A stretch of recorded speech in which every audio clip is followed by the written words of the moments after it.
That's it. Coming up, obviously, there was a lot of producers that I was feeling, being a fanatical hip-hop collector and programmer. I mean, one of the first programmers I was always aware of was the legendary Master Paul C. For me, from way back in the days, I had demos where Pogo was cutting back breaks like Substitution. I loved that break. That was always been one of my favourite breaks. The ruckusness of it, the compression on that beat. And to hear Ego tripping, at first it sounded like a loop to me. It did honestly sound like a loop. And at that point, I wasn't too sure. I mean, I was using things like bell delay units to fire off loops and things like that to get that sort of quality and clarity. But that Paul C boy, when I listened to the drum rolls on that song, his signature drum roll, I knew that was programmed. And that opened my eyes to chopping, the possibilities to chopping and arranging. Other producers at that time were Marley Marl. Marley Marl was mad funky, and I suppose he had the musician's ear as well, which gave him a little bit of an advantage. He used a lot of great classic beats, and you know, Marley's one of the pioneers of putting the 808 behind the breakbeat, you know, making sure that shit was pumping, keeping the stuff up quite high tempo. But you know, he dealt in copying and templating breaks quite well, but always substituted the hi-hats with, you know, more clearer drum machine hi-hats and things like that. Paul C had a way of just using every grain in the break. Got my junior high school yearbook, which I had to dig up, but I still held on to it. Now this is 231 Annex. It says right there the year that we graduated. And we find Paul in here. Oh, there we go. Look at that. I opened it up right to him. Wow. Hopefully you got good lighting on it? Yeah. I don't know if you could read it, but I wrote down there, Paul McKASTY, greatest guitarist in the world. Because like I said, that's what I knew him as a guitarist and artist back then. So that's my memories of Paul. I grew up in the Bronx, but moved to Rosedale, and that's where I met Paul C. at junior high school, 231 Annex. And I knew him before he became a hip-hop producer. I knew him as a cool, humble kid. I'll tell you something about the Bronx is mixed, all racial cultures. When I moved into Rosedale, it was predominantly white, segregated. In fact, that high school, that junior high, 231, was the annex, and that's where all the white kids went. And then, of course, 231 was the high school where everybody else went, in Springfield. And a lot of kids, you know, they were prejudiced, being that we were Hispanic moving to that area. But I remember being in a schoolyard in junior high school playing ball by myself, and Paul walked over and he's like, "Can I shoot some hoops with you?" And I was like, "Yeah, cool." And he was like the only kid there that just real humble, laid back, not a prejudice bone in his body. He just came up to me and befriended me, and that's something I always remember about Paul. Also, I don't know a lot of people know, but he was a good artist too. He used to draw, and I used to also draw, so we used to compare our artwork. And he was pretty good at that too. And later on, I found out he played bass guitar. So my oldest brother Billy and a few of his friends, they would get together and jam out with him. And one time we were in his basement, and he was jamming out with his brother Timmy on keys, and just hanging out. And I remember first time I got introduced to Sly and the Family Stone, which I didn't know until Paul said, "Yo, you gotta check these cats out." And you know, he was just like that, man. He just loved music. You know, he was into rock, funk, and all that. Cool cat. And then later on, I went my way, went into the Navy, and then I was getting into DJing and production and all that. And at the same time, I didn't know Paul was also doing the same thing. But of course, he took it to another level, and he blew up. It was the summer of 1980, and I was forming a band at the time. I was trying to get some musicians involved, and Paul was not one of them. I was 21, I guess, and Paul was 16. I thought a little too young, and toured with his brother Tim McKASTY.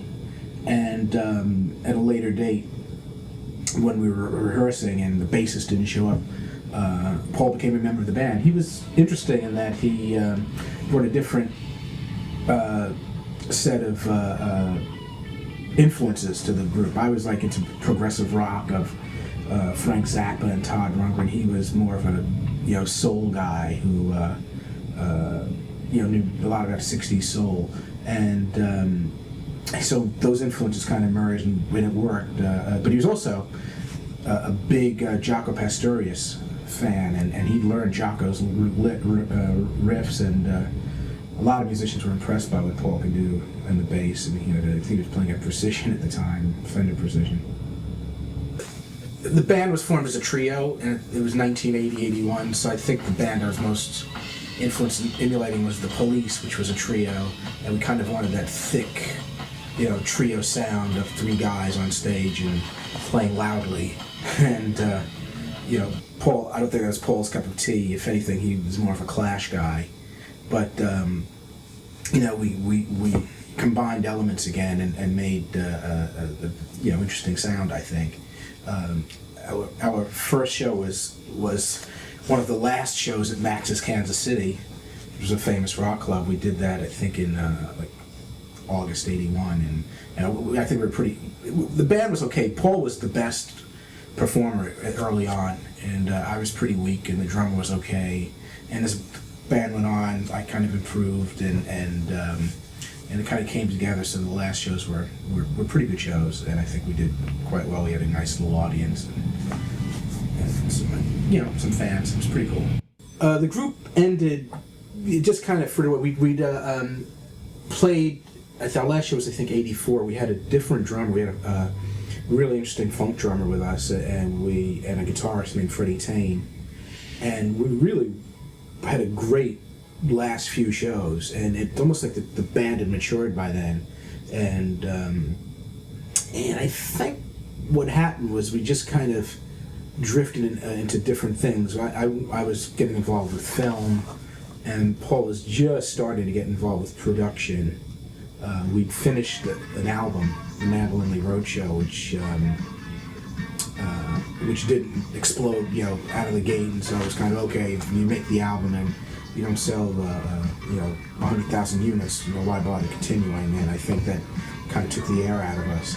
But it was a good run, and we played some really good last shows late '84, and then we just kind of went into different things. But I remained friends. Paul started production when we were doing the album, the Mandolin Roadshow. We recorded it at a place called High Five Studio, and he worked with Moogie Klingman on production. He would go there and do some engineering work, and he really took to it. And we were able at a couple of occasions fool around in the studio ourselves with the board and the outboard gear, and I enjoyed it, and would have liked to continue. But Paul, he didn't just like it. He went back the next day and continued and worked hard until he got the hang of it. Then he went to the Jamaica Music Building where all the stuff was the creative stuff was happening in Queens on the hip hop scene, and that's where he really took off. Well, this is the famous building where we recorded all our stuff at. That's how you would get in and through that door. And I'm gonna show you this fire escape we used to hang out in between sessions and smoke a little weed, drink some beer, sometimes just kick it, have some ideas, throw in the air. And I'm gonna show you that right now.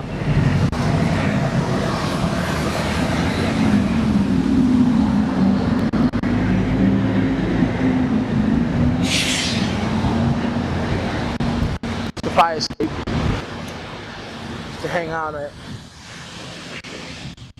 We get a good view. I think it was the 3rd floor, I think. I'm not exactly, hold on, 1, 2, 3. Might have been the 4th floor. Looks like it was the 4th floor. Yeah, I'm gonna hang out right over here in this area right there, man. That's the window, one of the windows to the back of the studio. The office was the chase the window right there. And so all that hip hop came out of this building right here. The music building. 12 Studios, that's the window right here, baby. Right there, that's the fire escape used to hang out. Right over here, see that window right there? There used to be a rehearsal room for rock bands, and Metallica used to do music right in that window right there, right in that building right there. I mean, right next to the studio. this building alone, the history, the stuff that we did is just, it's unexplainable. It's unexplainable. Nobody can ever say that, you know, hip hop didn't transcend right over here. It transcended over here. It started in the Bronx, yes it did, but it was taken to another level right here. Everything came that was prevalent from Queens, New York, that was prevalent from Brooklyn later on, that was prevalent uptown parts of Manhattan, the Bronx, they came here because of the fact that they knew there was a sound coming out of here. Power Play had their studio, INS had their studio, Unique had their studio, Quad had their studio. It was all cool, but they weren't basement sounds. It wasn't the gut, it wasn't the balls of hip hop. Balls came from here. Steezo hit, Eric Sermon hit, Mark the 45 King, he hit. Did club stuff, Casey Flight, did oh my god, Super Lover C, Casanova Rudd, Mikey D, Showstoppers with Salt and Pepper, their first record. Oh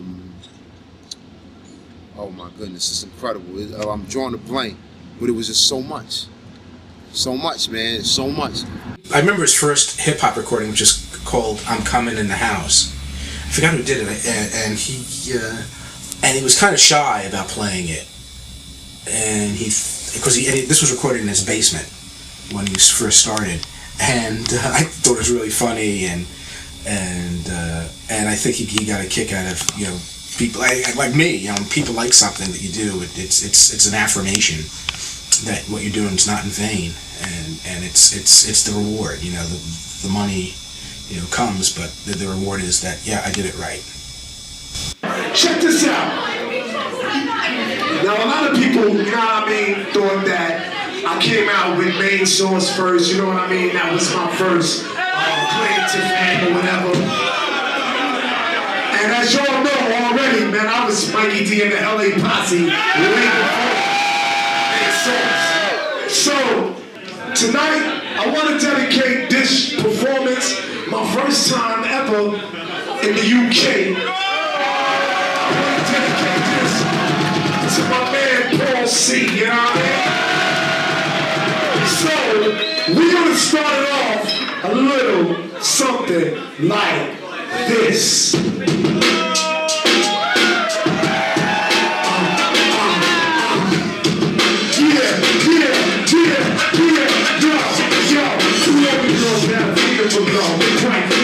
It's about time for me to run kind of dirty. And if you ask me if I have a dream, what's my answer? Yes, indeed. First time I met Paul C, we was in Queens. I was with my older brother Eddie OJ. They had a group called Clientele Brothers. So we was walking around the neighborhood, you know what I mean, sipping on 40s or whatever. My man Will Seville was like, let's go to Paul's house. I never met Paul. I heard about him. You know what I mean? They never told me that he was a white guy. They never told me that he produced. They used to just talk about Paul C. So we walked the back streets of Lowellton into Rosedale, which is like the connecting neighborhood, about a mile walk, you know. And we got to this garage where we heard the music coming from, you know, out of the garage. When we went in the garage, it was Paul C on his drum machines just doing his thing. I couldn't believe it. But that was the first time I met him. You know, he wanted me to freestyle. I freestyled for him. And then we just hit it off, you know? Well, what it was, we started recording in his garage, you know, and stuff was sounding pretty good. And then he got an opportunity to work in 1212 Studios, which was in the music building in Queens, you know? And, you know, in that music building, 1212 was the first hip-hop studio in there, and Paul C was the engineer. So, you know, like late night hours, when nobody was booking the you know, scheduled time or whatever, he would call Johnny Quest and me to come down, and on the sneak tip we'd be recording records, you know. But it was a real good look. We used to spend long hours, man, from like 12 o'clock midnight to 11 o'clock in the morning the next day, just recording, you know. It's a real dude. He was into his music. He knew what he was talking about. He knew. It was the first, I'm about to say like to token it like that way, but that was the first white boy I knew who knew his shit. Like he knew all the chops, he knew the arrangements, he knew how to rock the SB 1200, he knew how to do everything. He knew it to the T, whereas he could show me something that I didn't know. You understand? Whereas the things that he wanted to know what I was doing, I could give him, but he could show me something new that I could add to my repertoire, my trade, for my traits. That's how me and Paul got together. Said and Paul got along very well. Paul was a hungry engineer. He wanted to do more than engineering. So he had a nice record collection. Yeah, he had a big, large record collection with all types of break beats, all types of good sounds, everything. And Paul was a technical aspect that a lot of rap cats didn't really get into. So being that he was an engineer, then he knew the technical side. He knew that certain records, if you panned them, you could free up the drums and shit like that. Those are the type of things he taught. Like, then you know if you go to the left side on this, the drums are there by themselves. That was Paul. Yeah. Paul C, phenomenal man. You know, when I met Paul C was just looked like a little punk rocker kid. You know, he basically didn't strike me as an individual that he became to be. And I met him when he did my first session. And the first session was, me with coming in there with a group called Chosen Few. And Paul C did his thing. You know, didn't know much, but he did his thing, took a liking to me, and our relationship really kicked off from there. As I started to work in the 1212, Paul C, his talent was way beyond, because he was a white guy in hip-hop. And I said, this guy can't be as tight as he can be, because the whole rumor was white guys ain't got no rhythm. It wasn't the truth at all. Found that out. It's like, oh shit. He's tapping the beats on SB12, tapping the shit out of him. Not just tapping him. And he would get up there. He was decent as a bass player, so he would play his little bass lines over top of stuff. And we would get together and form these little compositions, and they would turn into classics. Paul would do things EQ-wise that most people wouldn't do. You know, he would widen a kick. He was the first one to teach me how to use a compressor properly. When he would take the kick drum, he would squash it. He would take the threshold, not the ratio, move the ratio to like 6.1, and which would get more of the sound. Then he would take the attack and move the attack up millisecond-wise. When he moved the attack up millisecond-wise, what that would do would let the attack of the kick hit. But by the time the ratio would touch the kick, what happens is it would now squash it. So it would go, but you would hear it, so it would stretch it. Now the threshold would actually hold that kick together and keep it one moderate level. And then you would have the decay. The decay would lengthen it out. So that'll just show you what happens with an 808 kick drum. Oh, 1212 sound, the town, well, I call it the Paul C sound, not 1212 sound. The Paul C sound was something that was, I mean, hip-hop to the sense that it had the drums as hard as rock would give them, with a griminess, with the finesse of, I would say, of a funk record. And the way he used to more or less truncate his kicks and snares with the decay of you know, it evolved the whole swing of hip-hop, honestly. It was the swing that hip-hop has to the essence to make it sound as live as it could be. I think Paul C was very vital with that, you know, along with Ultra and these guys. They had the evolvement of hip-hop to that sense. So when we took that 808 kick drum and ran it through them DVX 160s, you couldn't stand in front of that speaker. Monstrous. Them guys in Miami used to do the bass records and everything. Couldn't handle the shit we was doing. kind of hold on to it. Because we were making regular kick drums, funky drum and kick drums, sound like it was at 808. And we would attach tones to it, do all kinds of stuff. We had so many tricks. It was incredible. Paul was a phenomenal dude, man. Way underrated. Never really fully discovered, you know, because he was cut down in his prime. But on the same token, he brought so many mysteries to hip hop. I don't really know too much about Paul C outside of that.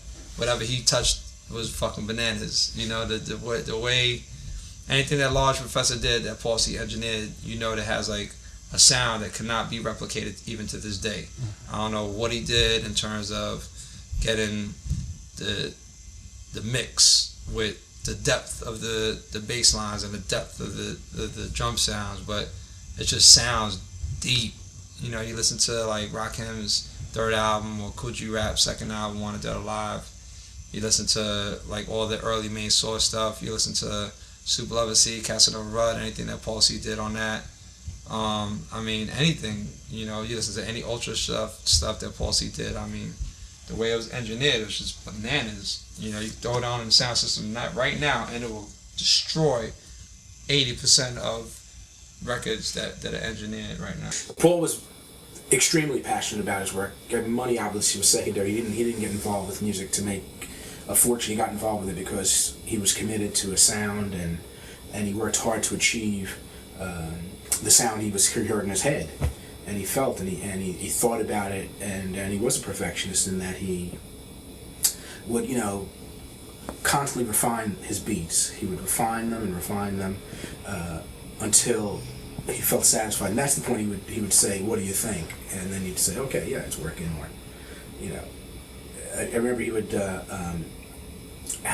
he would get a cap. These are the days of you know, the first emulators, so it was exciting to get organic sounds on synthesized equipment or digital equipment, and I think we both appreciated, you know, organic sound. So it was great when you could get like a natural cowbell, for instance, or authentic sounding conga, you know, without hiring a player to do it, but getting it digitally. There was an excitement to it, and he was always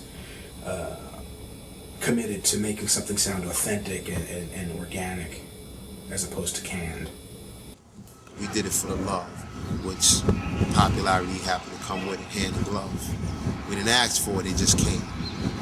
You know, and it came to a point where Paul's face started getting seen very little, but they started saying, "That's that dude from 1212. I remember I got him in Latin Quarters. Never been in Latin Quarters. I said, "I'm gonna get your ass out tonight. I ain't going to Latin Quarters, they gonna beat me up." I said, "Let's go. I'm with you." Got on the Latin Quarters, had a ball. He said, "This is it. This is it." Next job that came on his table was Biz Markie. Started working with Biz and Spring Again and a bunch of other stuff. Died right after that.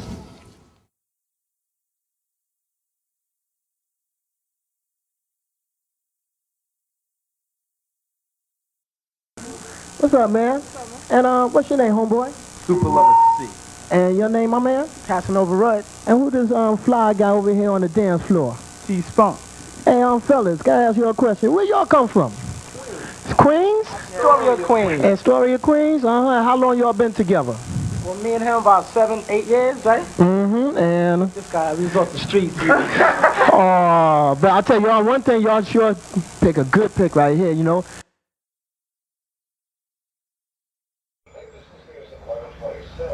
Paul C was the biggest influence in my life musically. I mean, he was like, I used to call him a black guy trapped in a white body. And it's ironic, he's Polish, and I'm half Polish. That's where the name Rudd comes from. It comes from Rudnicki. My father's Polish, my mother's black. And we always had that connection, as well as being great friends and as well as having the same type of mind musically. And Paul used to have these he had one of the largest record collections to this day that I can remember. He had this closet built, a walk-in closet in his basement in a house, and it was like over. I mean, it was wall-to-wall records stacked 5 records high, rows across. I mean, it was thousands of records, man. Stuff that to this day I couldn't find. I was never into collecting records, but I used to always like to hear them. I could play a record one time and never forget the sound, but I could forget the name and who the artist was, but I could never forget that sound. And Paul C was a very special person, man. Very likable, works with you, respectful, smoke a little weed with you. I miss him, man. And it hurt me more when they tried to say that we were the cause of him getting murdered or that we murdered him ourselves. And I mean, please, come on, me murder Paul C is impossible. I used to love the brother, man. We had our own production company we were about to start with each other called CPR. C stands for Clemente, which is Super Lover C. The P stands for Paul, which is Paul C, and the R was Rudd. And we already had the logo in the works. We had hired a guy to do a logo, and it was the what is that called? When someone his heart's being monitored, and you see the bleep going across. Bloop, bloop, bloop, bloop. CPR. That was the logo. That little bleep. I can remember us going up on the roof for 1212, like when we were supposed to be in a session, doing what we were supposed to do. Paul C, Johnny Quest, and myself, we would go up on the roof of the studio and just drink a whole bunch of beers, you know, and stuff like that, and then sneak back down into the studio and really get it in. I mean, right now, if I could say if Paul C would have still been with us, the game would have been totally different. The sound of hip hop would have been. I mean, he was that dude. Quiet Was Kept. Paul C was I guess the next evolvement of hip hop at the time that he was here. He was the guy that created a new. He was the guy that was most definitely changing the sound of hip hop in the way with his music. So Paul C was definitely missed, my brother. Oh man, I didn't know Paul C personally. I met him a few times with a group called STP, Simply Too Positive, which later on went to be known as Organized Konfusion, which consisted of Prince Poetry and Pharaoh March. And I remember seeing a young dude with glasses in there that was a protege of Paul C, and his name was Large Professor. I remember seeing Super Lover, seeing him come through there. I remember seeing Eric B, Rakim come through there. I remember seeing Ultramagnetic come through there.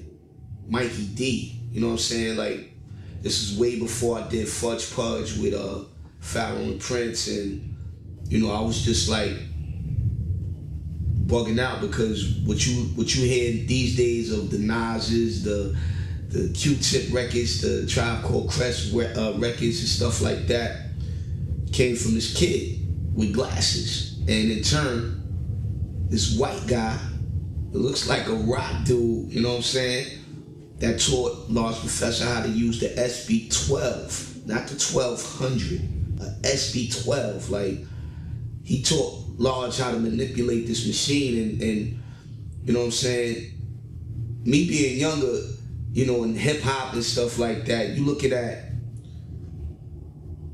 as a black thing, but it wasn't. See what he did, you know what I'm saying, for the couple of times that I seen him, and it was amazing. That's part of my history, you know what I'm saying, so that's my memories of Paul C.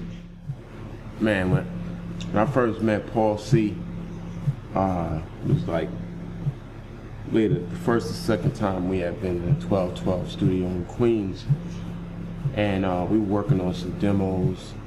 We were working on some music with like the original independent label we were signed to at the time, and he just stepped in the room to get some equipment, tape or something, and he stopped off for a second and heard the beat, and he stepped out, and we were all like, oh shit, that was Paul C, and we didn't think he even noticed, but in that little bit of time frame, he got a glimpse of what Organized Konfusion was all about. STP at the time, Simply Too Positive. And you know, he took a liking to what we were doing and our rhyme schemes and everything, and he reached out to us, and that was big, you know, big for that time for us, because we were doing it all ourselves. Like I tell people all the time, and we never really approach artists like people do today. And me Busta 60, we just got in the basement and got on our grind, and he realized that we were you know, hard at our craft, and wanted to get them out and produce some music for us. I had the earliest memory of a white guy teaching large professor how to use the SB12, you know what I'm saying? And you know, now that I think about it and digest everything now, that dude was a genius. You know what I'm saying? Like, if you listen to them Ultra Mag, early records, early Eric B. and Rakim, programming and engineering, this was all Paul C. and Large Professor. So, you know, I was privileged to be around him and see what he did, you know what I'm saying? He had a setup in his basement where all the records were, and you know, we would go through his collection and he would play us music, play us songs, and we would just chill out there. Just vibe, really, not do shit. That's what you know, making music is about. You know, it's about the entire process during the day, the relaxing and the get to work part. So yeah, his setup was dope. Like I said, he lived in Queens, which was dope. We didn't have to travel to the outskirts of everywhere to get the fly beats or whatever. We continued our friendship, but we also continued working together. We did a few recordings when he was working at the music building in Jamaica. I think I still have some of that stuff. And it was always interesting because he always had something exciting he'd done during the day, and he would play for me and ask me what I thought of it. It was always cool, and he had he just had a real knack for what he felt. He didn't think about things commercially. He thought about what he could groove to, and his, you know, his sense was impeccably right. He knew what worked and what would be commercially viable. I think when we worked together, he was even influenced with me. He'd give me corrections, which was unusual. Usually, when we were working early on, I'd say, no, Paul, we'll do it my way because mine's the right way. And then I think later on, we became more equal. We've written some songs together too, and so it was an interesting relationship, which was fruitful. He was the first real person in the music industry who shut us both down in terms of we were really heralded coming up as lyricists in the area, and we had a little buzz in the industry. Our mixtape was circulating around, and you know, I was sort of feeling myself at the time with all these elaborate 42-bar rhyme schemes, and you know, we would come to the studio to lay songs, and Paul was the first one to be like, yo, what the fuck are you doing? Like, you gotta cut this verse down and gotta pay attention to arrangement. And you know, he forced our demo into that, and having the proper song arrangement, not to say that we didn't know, but he made us pay very close attention to that. And I think you know, he allowed us the freedom to experiment, us being Organized Konfusion, but put into a song structure. And I think when Paul passed away, you know, it makes me think about where we would have been if he spearheaded those projects, because you know, it would have been organized. It would have been confusion, but it would have been a little bit more organized than it was, because we really went off on a tangent and, you know, broke a lot of rules. Some of them out of anger, some of them because the rules were there and we just felt like breaking them. But I guess that's what made Organized Konfusion as well. But I just wonder what our careers would have been like if Paul C was, executive producer and produced those records. I'm Jim DeSantis. I'm Paul C's cousin. Yeah. And Paul and I go from, little kids together. He was a year and a few months older than me, and we spent a lot of time together, Little League and family reunions and family barbecues and just sleepovers and things like that. We had a good time, Paul and I. Actually, his oldest brother, Johnny, who we all looked up to, he was a big-time baseball fan, but big time into James Brown and all the old Motown type of stuff, and I never saw a record collection this big. In fact, Mikey D had a shot in one of his videos with all those records, and I just assumed that those were Paul's records in the collection.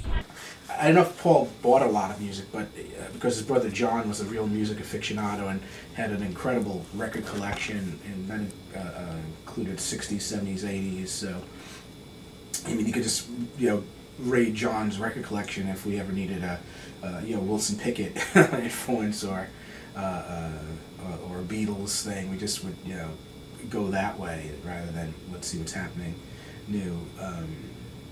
But Paul had a great influence in the music that I was writing because, my style was just much more weird and eclectic, and he was grounded in again funk and soul, and he would take these disparate influences and combine them, and it was a good mix, I thought, and it worked for us. I think we played together for 4 years. They cleaned this whole area up a lot, man. There's be a lot of transactions going on right here called the Hill, right here. This is Jacob Avery Center right there. A lot of basketball players coming out here. Ron Artest, a couple other dudes doing their thing. And I'm gonna show you where they used to do their jams in the park. When MC Shan was performing with all them dudes, I'm gonna show you that right now. There's some little 5-0 action going for you right now. Might stop you for filming.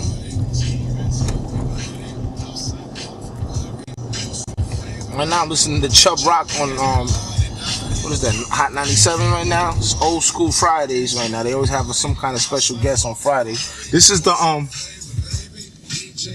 park where they used to jam at, right in this little area right over here.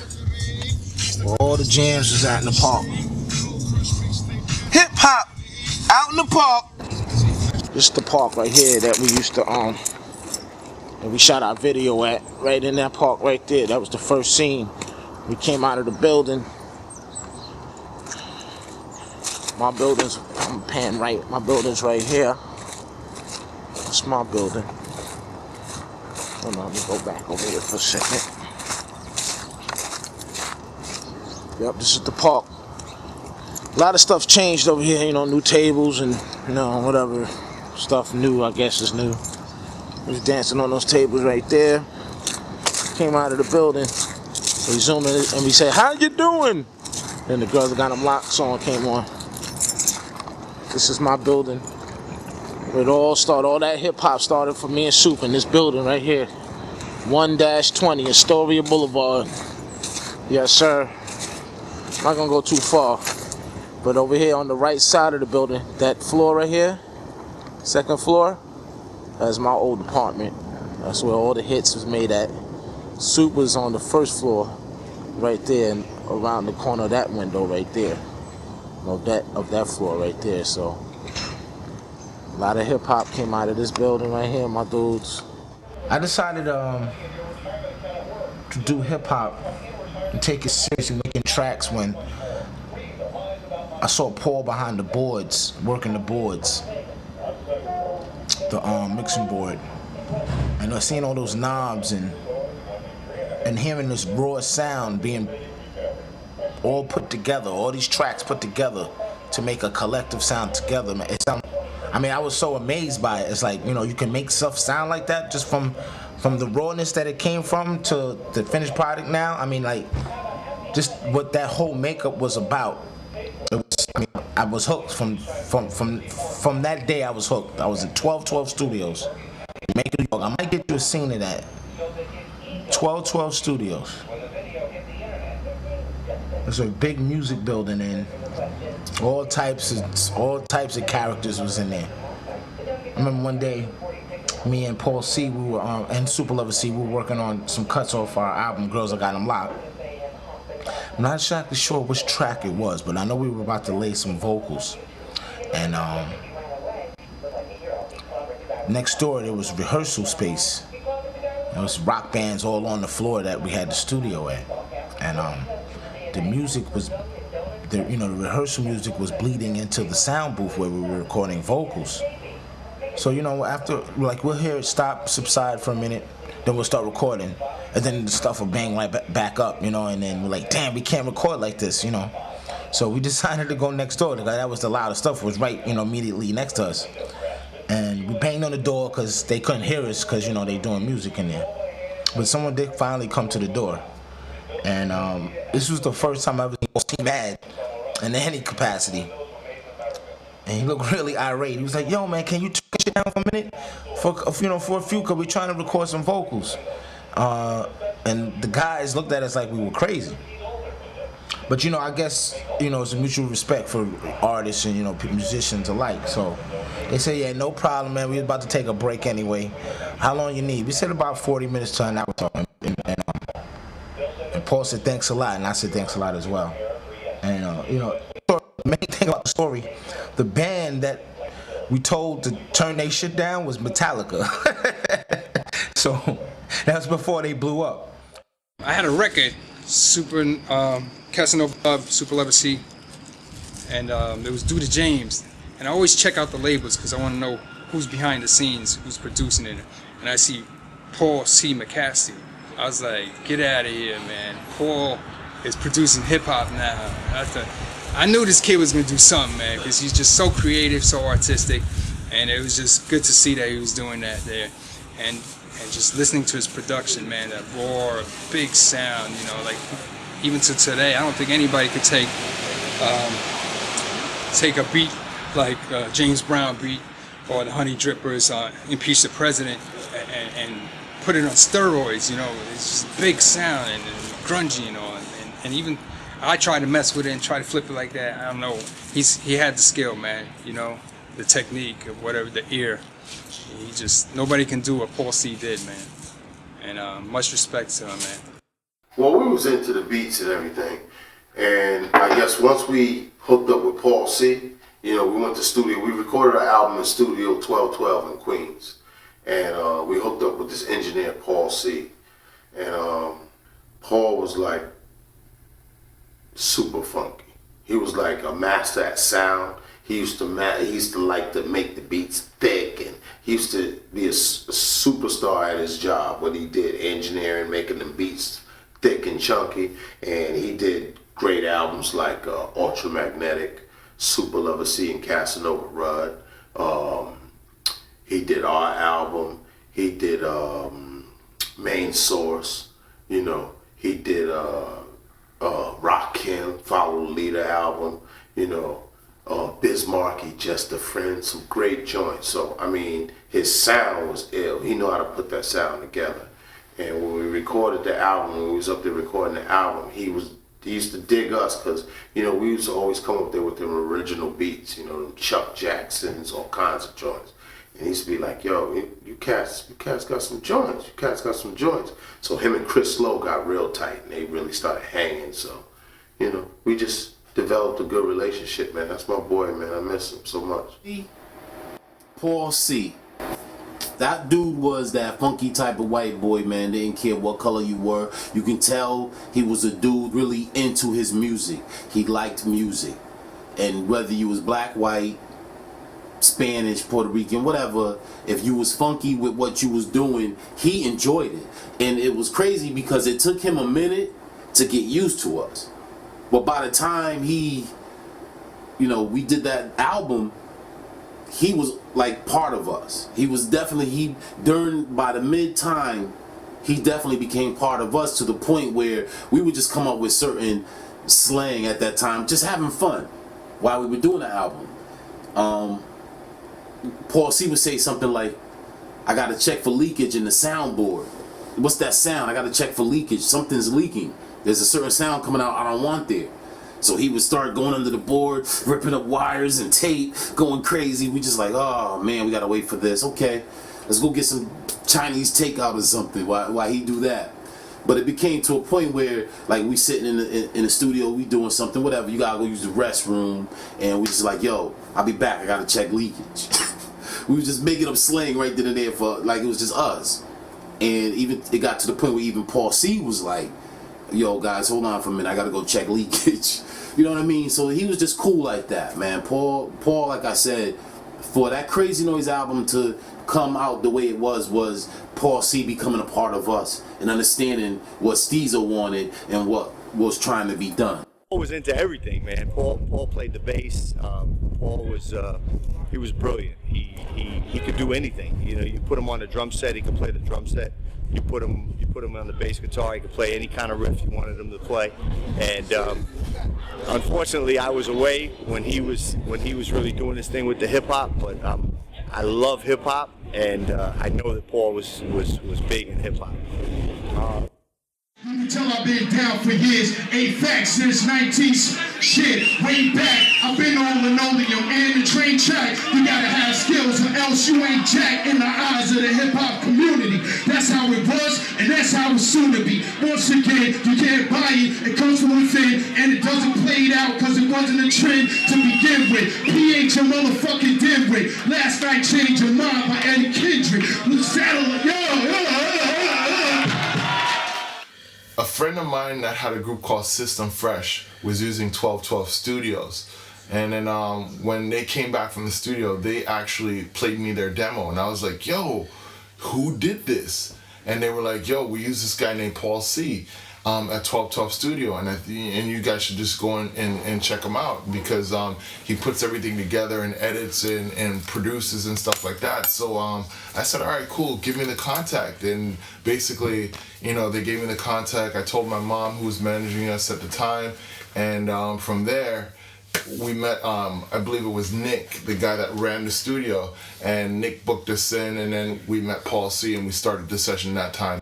It was incredible. He was fast, he was quick, he knew what he was doing. Like, it was just like watching him, you know, like beat through that, you know, SB12 was just a dream, man. Just like his fingers, like his timing, like his knowledge, like it was just crazy. Like, he just had a few things about him that was just like gave him an edge, man. Like, Paul he'd be playing a beat and it would be like boom, boom, boom, and Paul would be double bopping to the shit. Like, you know, we used to always bug out like, yo, he double bopping to that shit. Like, it was just a lot of things to him that just like really gave him an edge. And he, you know, he explained a lot of that to me. Like, he was like, yo, this, like that, and it's just like, yo, those are things to this day that, you know, I hold dear to my heart, man, because it's like, you know, I had a knack for, you know, hooking the records up and everything, but then Paul put like the technical polish on me. I think Paul detected the intensity, you know, my intensity, like that I was really trying to do that for real, you know, because when we came in the studio as Main Source, like, and it was like, yo, this part and that part and that part, and like, yo, watch, it's gonna work. And like, you know, a lot of times Paul would have to put people's demos together. They would come in and not really know what they wanted to do. And, you know, Paul would say, all right, yo, get this piece and get that piece and put it all together for them. But we were coming in there and I was like, yo, this piece and that piece and that piece. So Paul could kind of sit back and be like, okay, that piece, all right, boom. All right, that, all right, boom. And he was just really being an engineer. You know what I'm saying? There was on Main Source Breaks the Atom, there was one part we came in with the Marvin Gaye and everything like that, and he was like, yo, hold on, yo, I think I got a loop that goes with this. And he threw the meters loop in there. And we was like, yo, oh man, that's, you know, so he definitely did contribute, but for the most part, like, we was coming in there and I'd be like, yo, this right here and that. And he would always be happy that, like, it's like, yo, you kind of know what you doing. You know what I mean? Like, and so that was the thing, and just frequenting the studio and just being at home, you know, getting loops and thinking, and just, you know, it was just a combination of all of that. But I would definitely, anytime he called me to go to 1212 and say, yo, come through, I was there. Large Professor was at most of our sessions. He was at a lot of our sessions because he had sessions with Paul after we would leave or before we got there. So Large Professor usually was there in the studio with us, and we met Large Professor through Paul C. It didn't go the other way around. And Large Professor, his name is Paul too. But, you know, Paul used to be in the studio, and he was real laid back, young cat, but he had that funkiness in him too. And you could tell by the tracks that he was making that he was going to make noise in the business. He didn't make noise yet, but you knew he was coming. But we knew we was around something special anyway. Like, when you was in 1212, everybody that came there had something funky. Like, you know, Super Lover C, Casanova Rudd, you know, Organized Konfusion used to record there. Ultramagnetic, and you know Ultramagnetic is one of the funkiest groups hip-hop has ever known. You know what I'm saying? Like, I mean, just that's me talking. You know, maybe somebody might see something different, but I love them dudes because they whole approach was way different than everybody else's. I mean, the beats they used, the way they attacked it, the rhymes, and Paul C was a part of their stuff too. So it was like, man, we was around a whole new team. You know, we Juice Crew. So Juice Crew, we always competed against each other anyway. We had our own team. We never was around another team recording. I was the only one basically around another team, and that was Flavor Unit. I used to be around 45 King. So I used to be in Jersey, and I used to hang over 45 King house, and I used to be around his team. So I would be around that, but other than that, we never recorded around no other people outside of Marley's crib. And that's all we ever did. So this album was just a new experience for us, but we were learning stuff like from Paul C, like wow, we get ready. Oh, we was about to just get that album out the way and start recording the third album. You know, and like I said, unfortunately, it never happened, but Large Professor, after Paul C died, you know, he knew that, you know, he knew the connection, and we always kept in touch. And it's like, you know, Paul's like my little brother, you know what I'm saying? Like, we still cool, you know, I see him out, we you know, we connect. And he used to come to my crib, spend the night, you know what I mean, do tracks with us, program for us when we needed some programming, because after I saw them guys program, I stopped programming. There wasn't no more programming for me. The way Paul C and them approached it, I just loved the way they did it. And Large Professor had that same kind of approach. And I'd be like, yo, come drop these drums on it. And man, shoo. You know, he dropped drums on us at my crib, you know, for albums after that. I'm gonna keep this real short. I remember doing my demo in Chung King on Center Street. You know, Nas had released It Ain't Hard to Tell already. No, Halftime, my bad. Because the album wasn't out yet. Illmatic wasn't out. But make a long story short, I remember Serge taking me to the studio, and I seen Large in the other room banging out It Ain't Hard to Tell. Now, I've seen him rock on the SB12 and the 1200, you know what I'm saying? But to see him manipulate the buttons and the time stretch and all that shit, it's amazing. He does it like it's a piano, an actual piano or keyboard, and he's time stretching, he's getting the bass line, he's chopping it. And I seen him do It Ain't Hard to Tell over maybe like 6-7 times. And I'm reaching to say 10, but I seen him do that record and change that record like 10 times in Chung King Studios on Center Street. That's one memory of Large Professor. I witnessed a lot of the Super Lover C and Casanova Rudd. You know, they found there's a well-known breakbeat that's out there now called Tux Theme. I was there when Rudd, he had like a stack of 45s. And, you know, it was one of the nights that Paul had called me to the studio. He would often call me and say, yo, come to the studio, come to the studio. Like, you know, like, yo, get your knowledge up. Like, yo, see what's up. So I would go over there, and one night Rudd was there, and he had just a mad, ill, crazy stack of 45s, and he was checking all the 45s. And that was the night, you know, checked the Tux Theme, and it was like, that beat came on, and all three of us was like, yo, that's crazy. And, you know, to my knowledge, that was the first, you know, finding of Tux Theme. And, you know, just a lot of that groundwork, man, just a lot of groundwork, man, just being put in those years, definitely. Well, Paul C, I would classify him as maybe the greatest hip-hop engineer ever. And not because, I didn't say producer, I said engineer. Because he had the knowledge of working the board and getting that right. But he also had the knowledge of knowing the feel of the music. Every engineer that you go to a studio and work with doesn't have that feel for hip-hop. Hip-hop is, sometimes it's not politically right or musically right. And Paul understood that. So when you said something that was off, he went with the off. And he, you know, sometimes you'd be in the studio with an engineer for about an hour trying to get them to understand where you're trying to go with the offness, the funkiness, and getting in the pocket. Paul C was a drummer, so when he would program the 1200, which he was the best person I ever seen work a 1200 was Paul C, SP 1200 that is.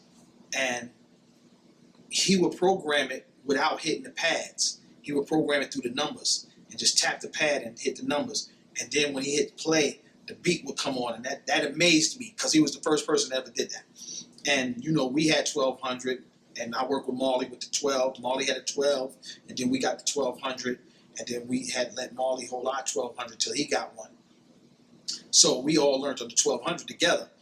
Paul C, when we came to 12, it's funny that the studio was named 1212 because he hit that 1200 and he was, I'm like, man, and every drum roll I told him to do, he would do it exactly like I told him to do it. So I have to give him that on the engineering side because he knew how to work the machines, how to EQ your stuff on the board, and basically, you know, save you time and money in the studio. So I would have to say he was the greatest hip-hop engineer I've been around. I've been around a lot of great engineers in other ways, and they did other things like mic up, you know, EQ the mics and stuff like that. But Paul C by far was ahead of his time doing that. And people in Queens had knew about him already. I was like, man, y'all ain't exploring this guy the way y'all need to do. You know, because Super Lover C and Casanova Rudd, they worked with him. And I understood why their music was sounding the way it was. And then I started learning. And then he introduced me to Large Professor. And Large Professor is another great person on that 1200. Maybe the best person since Paul C. And, you know, he was like a student of Paul C. And, man, Large Professor's nasty on that 1200. I mean, like, very, very, very.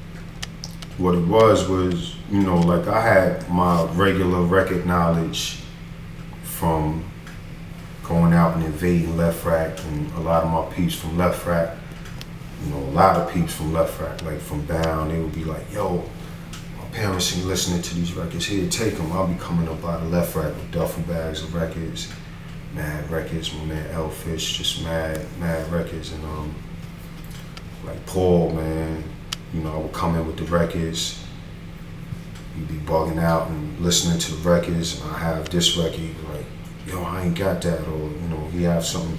So we be clicking, and you know, he was in demand. He was high in demand in 1212, and everybody wanted to work with Paul, and he would come for the session. You know, he have his goosebump on with the t-shirt under, like kind of one eye open, like with his bag and everything. 2 hours late to the session. Yo, sorry, y'all. I was asleep, man. I had to get up and come over and everything like that. And, you know, it was like, we was just like, yo, bro, as long as you came and as long as you gonna give us that magic, man, we good, man. So, you know, he would do his thing. And like I said, man, just everybody was requesting Paul, so he was always busy. So there was one time when he was like, yo, I'm gonna be kind of busy, so you know, I'm not really gonna be using my machine like that, so I'm gonna come bring it over to you. You just do some beats. Like, he had taught me how to use the machine. One day I went over his crib, because he had, you know, he saw I had the ideas, but I just didn't have the ingenuity to put them together. So he was like, yo, you know, I'm gonna lend you a machine. And that was that, man. It was just like, yo, I did my beats. I did mad beats. And like after like a week and a half, 2 weeks, he came back. He was like, yo, we gotta get busy again. He took the machine. When he took the machine, he was like, yo, you mind if I take the beats? Let me take the beats from you. I was like, yo, yeah. You know what I'm saying? I gave him the disc. And then he would always call me to go to the studio, like when he was working with then Simply Too Poetic. We know them as Organized Konfusion, but when they was Simply Too Poetic, he would call me. I would go get on the bus, and he'd be like, "Yo, come meet me." You know, he just called me out of nowhere. "Yo, come to the studio." I'll be right to the studio, straight to the studio, like no delaying. So one time he called me after he took the beats with the SB1200 and everything. He called me and said, "Yo, come to the studio, man." He said, "Yo, Biz likes one of your beats." I was like, "What?" He's like, "Yo, you could just come to the studio." Went to the studio. Sure enough, Biz was there. He was working, and he was like, "Yo, that's the dude that made that beat." He was like, "Yo, that beat is funky." Like, "Yo, oh man, yo, you make some funky beats, man." It's like, "Yo, thank you, man. That's Biz telling me this." And he was working on the Diabolical Biz Never Sleeps. They was in there. That's the day they showed me the Fat Albert loop, man, for the Mudfoot song and everything. I was in there. I was like, "Yo, man." I just felt like I went from 0 to 1,000, like in hours. Like, it was just like, earlier that day I was here, and it was like, you know, because afterwards Biz was like, "Yo, man, how you getting home?" I was like, "Yo, get on the bus." He said, "Nah, yo, I'll take you home, man." He took me to the Coliseum with him and everything like that. I was chilling with Biz. I was like, "Oh, man." He had the charcoal gray Maxima. Took me to the crib, man. Like, came upstairs, man. My mom was just like, that's that boy from off TV. Yo, everything. He saw my records. He was like, "Yo, man." He was like, "Yo, you make some dope beats, man. You gonna be good, man. Like, yo, you make some dope beats." It's like, "Yo, thanks, man." Word. So you know, and then with Rakim and them and everything, like Paul just, you know what I mean, he passed me the torch, definitely, man. Like, all the beats, all that stuff, man, definitely. You know, just watching Large Professor do his thing and just seeing how passionate and how intent he was when it came to creating a beat, as well as some of the jam sessions. Large plays drums, Paul C played drums, Paul C played a little bass. We would just do live jam sessions, and just, like I said, it wasn't all about, you know, making records. We were really into music. You know, Paul would get on the drums, and Large would get on the drums, and Paul would be bass or whatever, and we would just be spitting, you know, freestyles and writtens and whatever we do, and just have those recordings and just sit back and play them back. And like just vibe, you know, sessions with Joe Fatal and Akinelli and just people up there vibing in the studio 1212. So Large Professor, he was Paul's protege, as they say? I would say that. Just as far as the 1200 sampler is concerned, they were both really exploring that shit to no end. I know that Paul was just beginning. I know that he was cutting edge as far as hip hop goes and engineering hip hop, and I know that still today, that many people use some of the things that Paul did way back when in the late 80s and early, late 80s. And I know that he would have been one of the main guys today had he still been here. And people would have looked to him for different techniques on engineering music and producing music and stuff like that. I met Paul C, man, back in the late 80s, man. And just remember going to his house and walking in, not really knowing what to expect, because they was like, yo, somebody, we got this dope cat that wanna play some beats. So I walked in the house, and first thing I seen was a whole wall full of records, fresh records, still in the plastic. You know what I mean? And that right there let me know that he was on his job, he was on his homework, and he, you know what I mean, knew what he was doing. And then when he started playing me beats, it was crazy, man. You know what I mean? I sat there, man, I looked at this cat, man, and it was just, just like learning him. And when he was telling me, his process and how he go about what he do to do his thing, you know what I mean, I was blown away. He started working, he started giving me beats, you know what I mean? Ghetto, Run for Cover, Untouchable.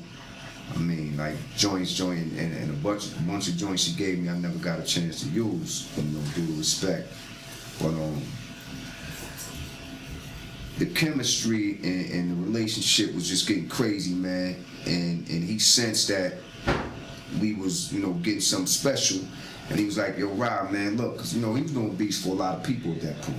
Super Lover C and, a bunch of cats. And at that point, once he seen that I was serious and how I was, feeling his beats, he was like, yo, Rob, man, if you want, man, I'll do beats exclusively for you, man.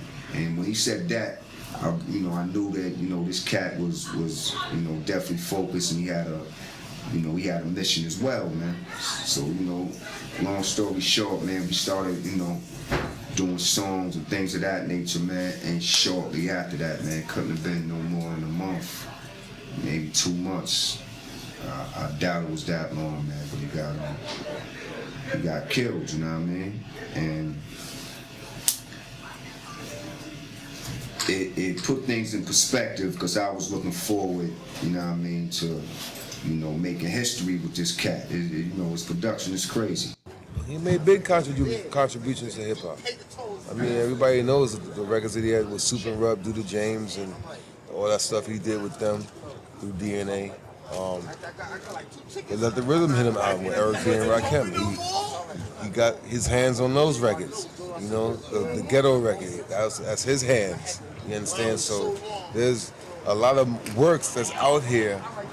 Organized Konfusion, you understand? Like Pharoah Monch and Prince Poe. So his work is out here. People just have to do the research and find it. That's what it is. Gotta do the research and find it. I think we came like during or shortly after that. He was playing us, some music. He was very excited because Ra was and still is that dude. So we were all listening intently to what it was sounding like and how it was shaped. And he was very excited about that, So big up to Paul C. You still with me, bro? You know what I mean? Every time I hear the songs, I think about you, man. You know what I mean? Every time I see a fresh record still in the plastic, because I try to keep mine fresh. Before that, I had records, but you know what I mean? When I seen his record collection, now I try to keep mine a little, more manageable, man. So every time I see a fresh record in Plastic Bay, Paul C, I think of you, man. You know what I mean? It's a shame that you're not here to finish your legacy, bro. But for what you did and the brothers that you touched, like myself, we gonna make sure that we complete it for you, man. Paul C, one love.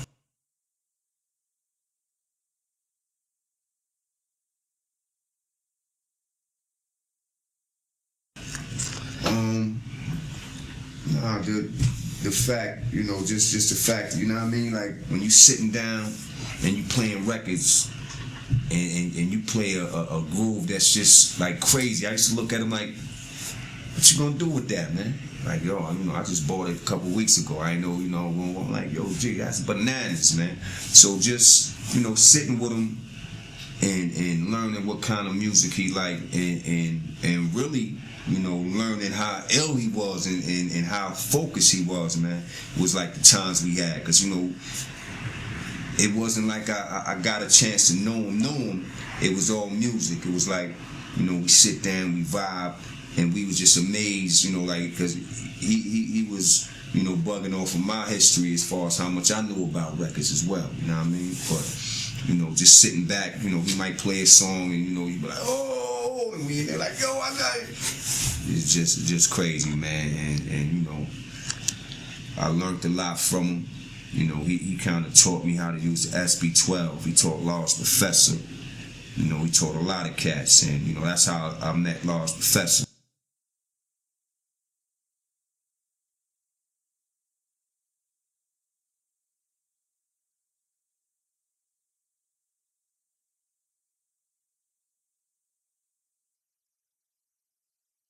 My first experience with 1212 Studios, I guess I was maybe 16, if that old, and it's a dude, his name is MC Out Loud, or the world knows him as Blase Blase.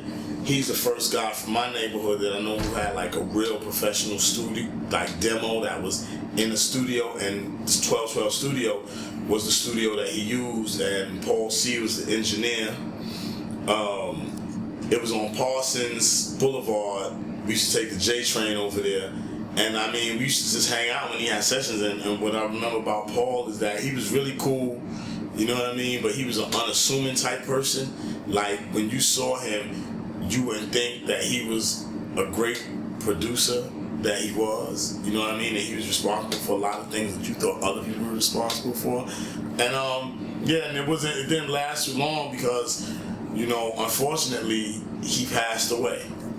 You know, or, you know, got murdered, or, because I don't want to say passed away, it's just like, you just pass away, you know. But, yeah, it was a great experience. I mean, he knew what he was doing, for sure. Like, it piqued my interest in the whole studio. Like, that was my first taste of ever being in a studio. So it had me, I dreamt about it. You know, being there and being behind that big board and seeing all of those buttons and him just boom, boom, boom, doing what he did. And it looked so easy and it looked really complicated to me, you know. First time I met Paul C, I was like 15, 16 years old. I was invited to the studio to do some scratches on the song for this female group called 2 Shades of Brown. They was from my neighborhood in Queens.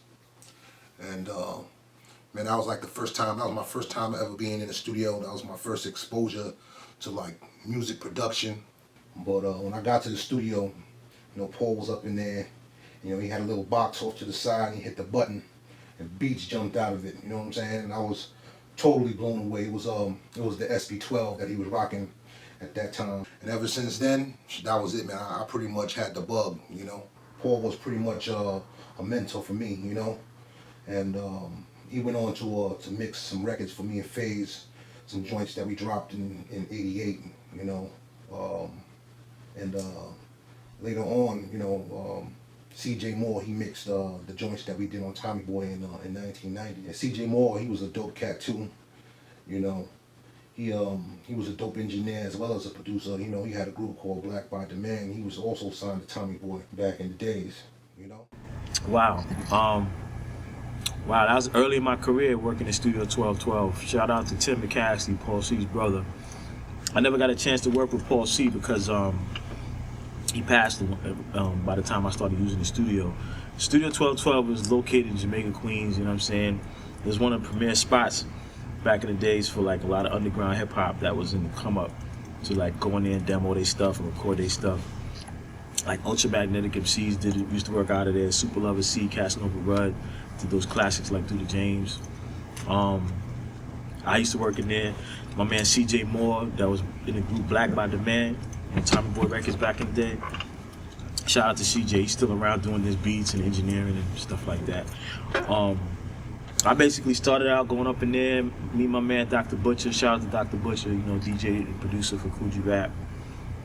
And experimenting, just learning how to put my joints together, starting from just 45s and records, you know what I mean, and learning how to use the SP12 and programming beats and chopping up samples and experimenting, learning how to put my ideas together and make them sound like something, you know what I'm saying?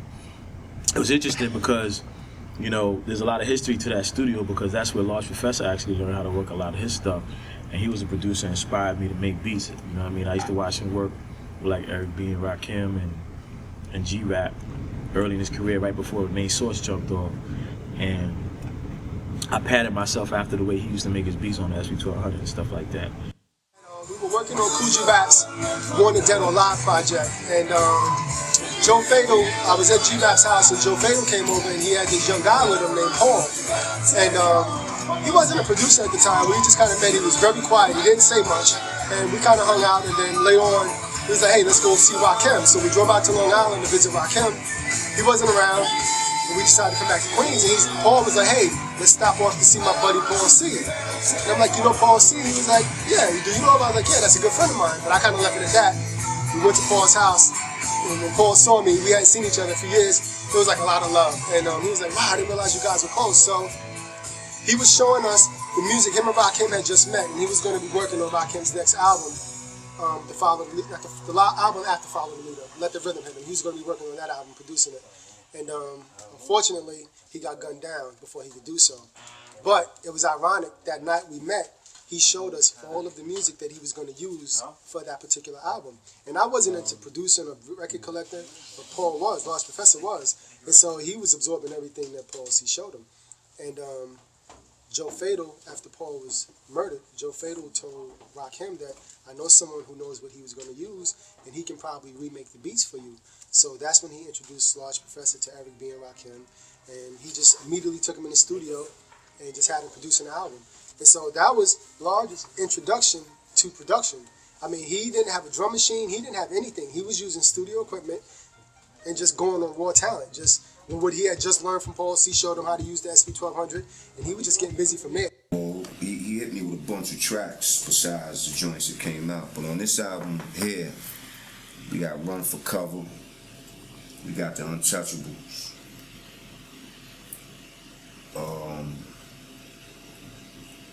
Eager to Listen was him and Large Professor. Set Him Straight, that's a whole side of the album right there. In the Ghetto.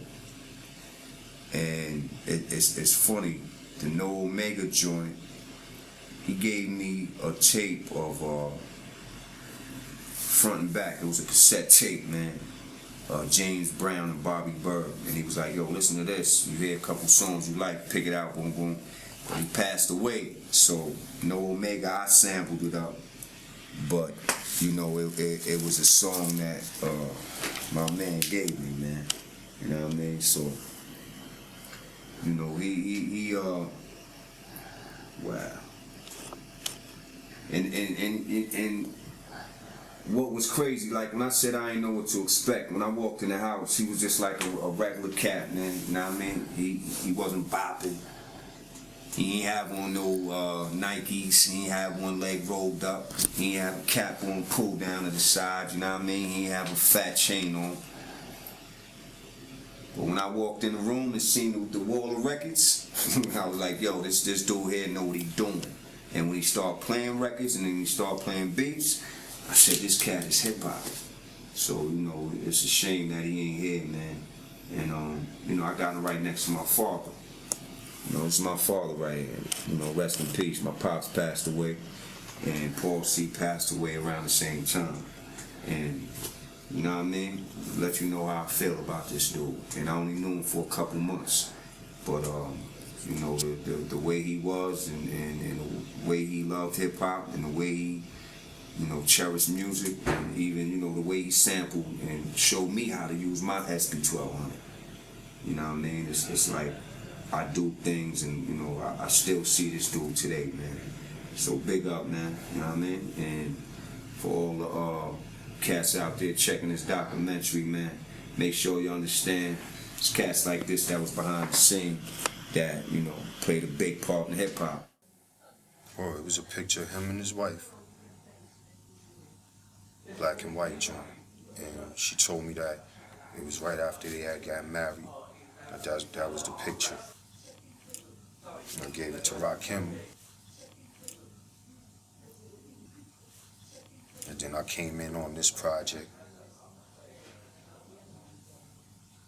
You know, me and Rakim just automatically clicked. You know, and that's why him and Paul clicked, because they was two dudes that get busy. You know what I mean? Like, that was what formed the camaraderie.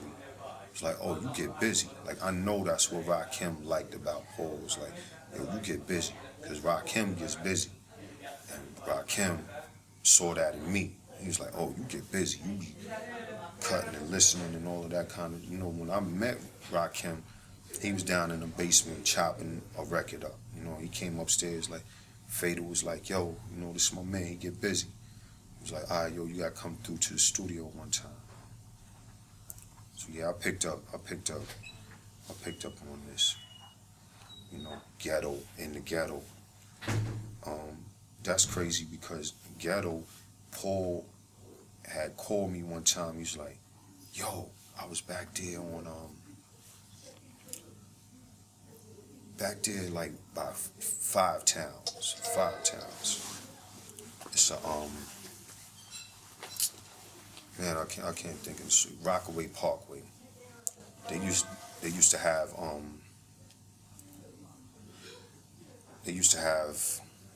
like record flea markets and all of that.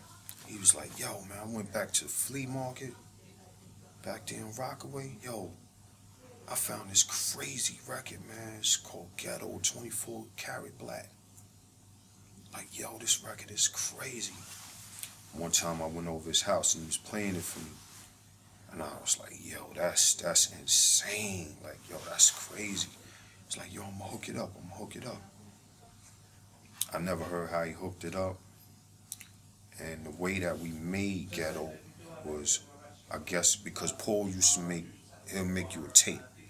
Like, I had all the Bohan and stuff, all of that stuff on tape. You know what I mean? He'd make you a tape.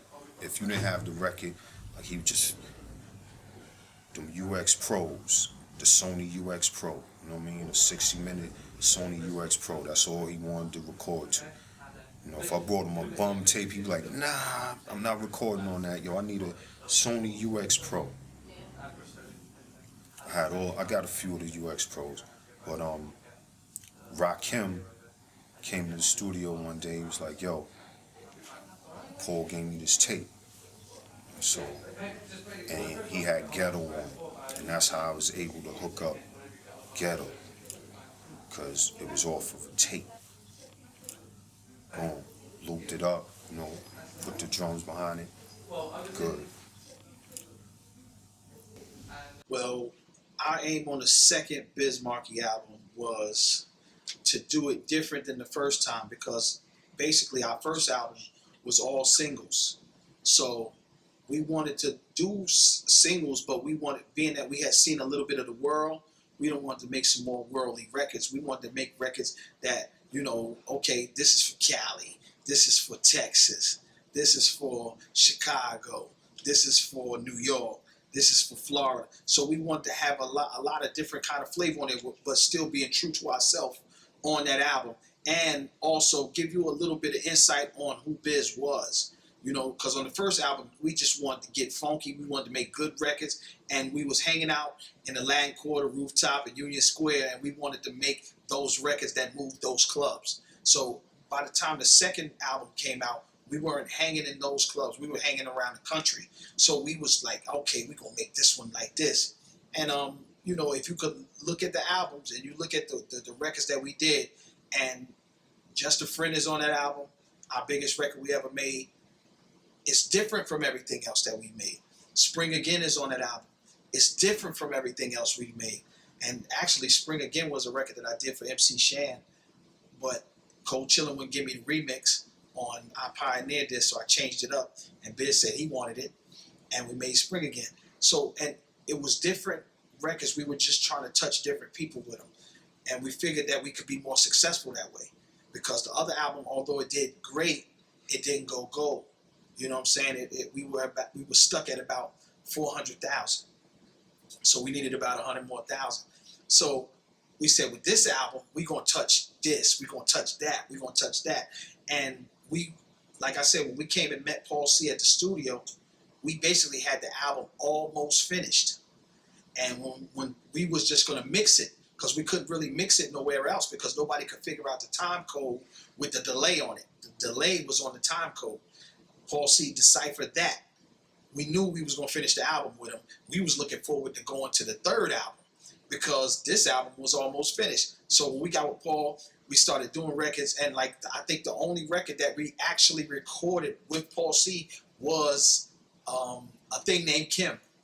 And if you listen to the funkiness on that record, that goes to show you how funky Paul C was. That's you know, we were in that mode right then. And man, he got killed, and we ended up finishing the album at Power Play with DJ Doc, who became our in-house engineer because Doc is funky.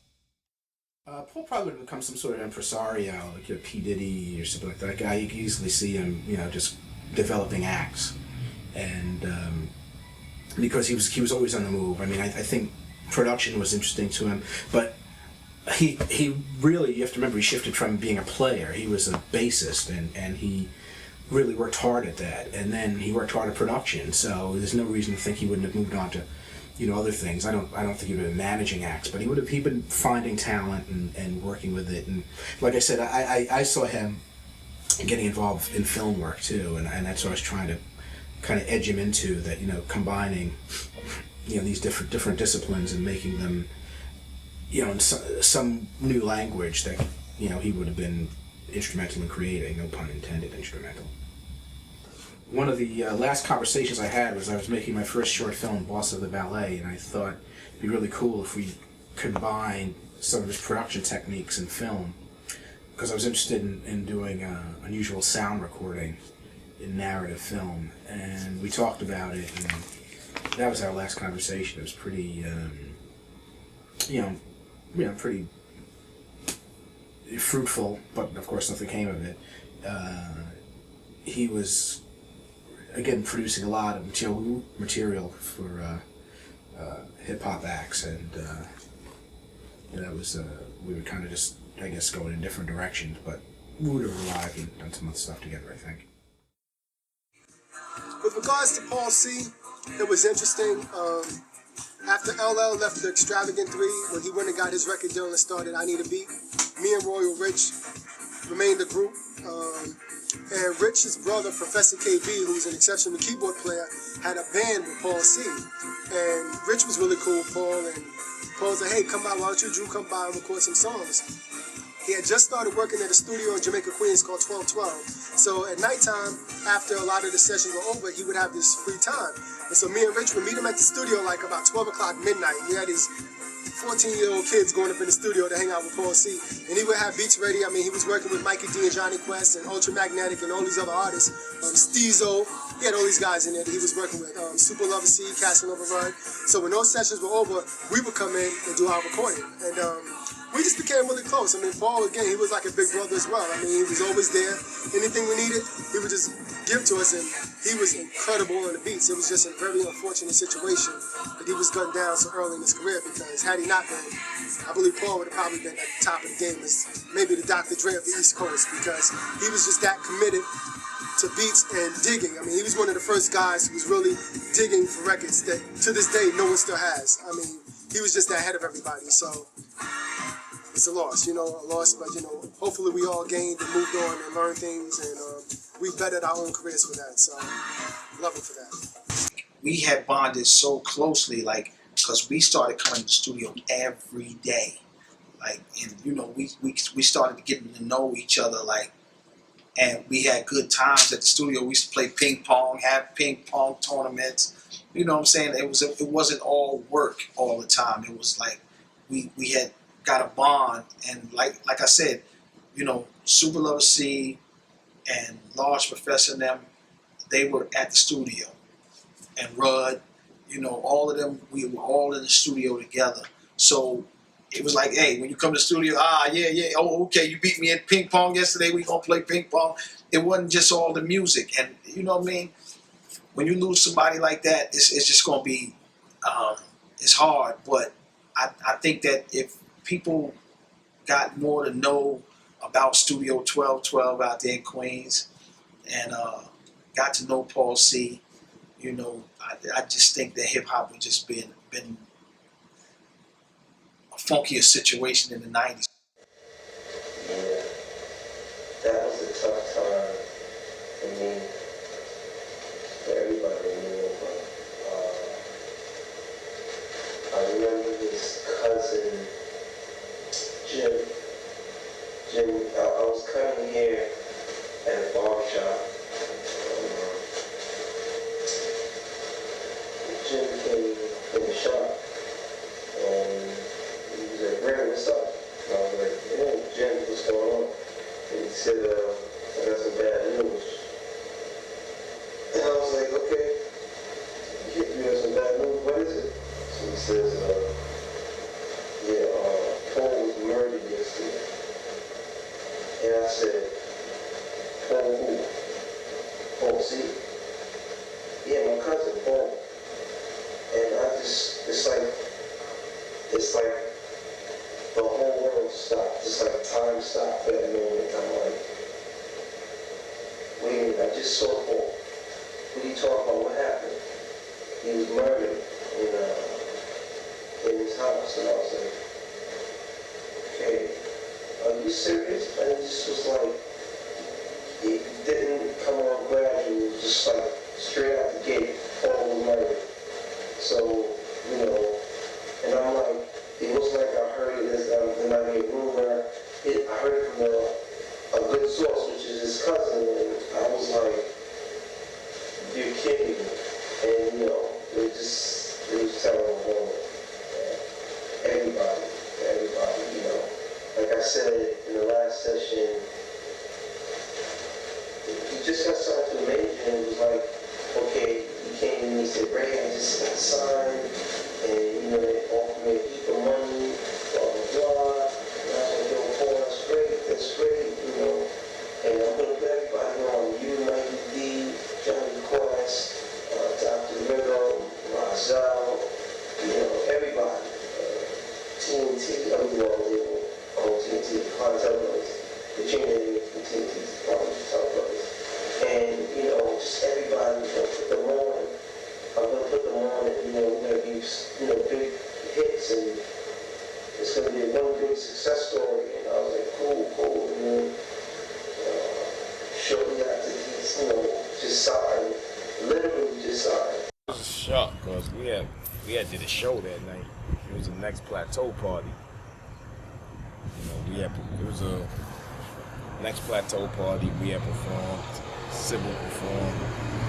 Don't Make Me Over. She had performed, and he was supposed to have came that night, and he didn't show up. We were there with RSO. We was all there. We was waiting for him. The Made Men. We was all at the party waiting for him, and he never got there. And that night, they went out there and discovered that he was, shot in the head or something. What kind of shit is that? Who shoot Paul and shit? It just wasn't right, you know what I mean? And I can't even explain it, because he never had beef with anybody. He wasn't that type of person, you know what I mean? He didn't have a mad bone in his body. So when that happened, it was a shock to all of us, So I couldn't believe it. I mean, he taught us a lot because we entered the game when we were like 14. And when we first met him, one of my first recollections when we first met him, he was like, wait a minute, you guys doing this all by yourself? We was like, yeah, we're doing it by ourselves. You know, we financed everything. We put out our own record when we was like 14. We pressed them up, distributed them. And, you know, he was always that inspiration, like, you guys are going to get signed, you're going to get signed. So we do our first little pressing or whatever, and I don't know, it must have been like 5 or 6 months. You know, we sold out the little records that we had. So we was like, all right, we gotta do something new. So we went back into this, we booked time to go back in the studio with him and work on a couple more tracks, a couple more ideas that we were working on, whatever, because, you know, we was gonna just go the independent route as kids. We had some time booked, and on our way to the studio, we found out that he passed. The day he got murdered was a blow, pure blow. I came in the studio, I had, what session was it? Might have been Phase and Rhythm, might have been them. I don't know, might have been them. But I came in the studio, I rang the buzzer, and I had my key. Mick answered the door, bloodshot, cherry red face. What the hell happened, Mick? And he looked at me, he's like, you didn't hear? So what happened? I'm thinking, you know, they stole equipment upstairs or something. He said, you didn't hear? He said, it's Paul. He broke down. I'm like, so what, Paul can't make it with you're not coming in today? I said, because I can't stay double today. He said, no, you're not listening, CV. I said, you didn't say nothing. He said, Paul's dead. I just fell on the floor. I said, no, he's not. I just talked to Paul yesterday. Paul is dead. Huh? Me and him hugged for maybe 2 hours straight. No bullshit. Just stood there. Couldn't understand, like, first of all, what would happen? He explained it to me. He said somebody shot him in his head in his sleep. I'm kidding. I said, who did it? He said, we don't know. And we just fell back. And my life was ruined. I said, nah, they didn't just take my partner away like that. They didn't take him away like that. It's impossible. So when I realized what had really taken place was the hip-hop community lost a future icon, they lost a leader, they lost an example, they lost a man who was going to input some of the baddest shit that would have ever been heard on this planet, because he was that serious. He was that serious. And nobody could ever feel it like I felt it, because I day in and day out with that cat all the time. There was times that me and him feuded where egos may have flared up to where I was doing work, he was doing work, and I ain't fucking with you, Paul. I ain't fucking with you, CJ. And he would do his clients, I would do my clients, come in and out. We wouldn't talk for 2 weeks at most. And then we like, what's wrong with us? You crazy? Who's gonna do what we do? We gotta knock this world down. And they took that from me. That was the dude. That was the dude. And it would have been so much solidified to this day if that man would still be on this planet. Because they ruined a lot of hip hop by taking him out. Because he would have added something that cats couldn't have added. Not in just talent, but character. His character was phenomenal. When Harmon Fly didn't have an enemy on the planet. You know, he stood for equality in general. Here he is of a Caucasian descent, marrying a black woman, a beautiful black woman at that. And he showed that race mixing wasn't a problem, which was very much a problem in the ready, steady world that we lived in New York City. That was like, look at them, what's wrong with them? He held his head up. The wife held her head up. And he stood strong. You know what I'm saying? So it was cool. He made it okay. And he gave people a reason, like, it's not bad. guy, prolific woman, talented guy, talented woman. She was into business. And they don't understand how much they took. And God help who did this, because we still don't know. To this day.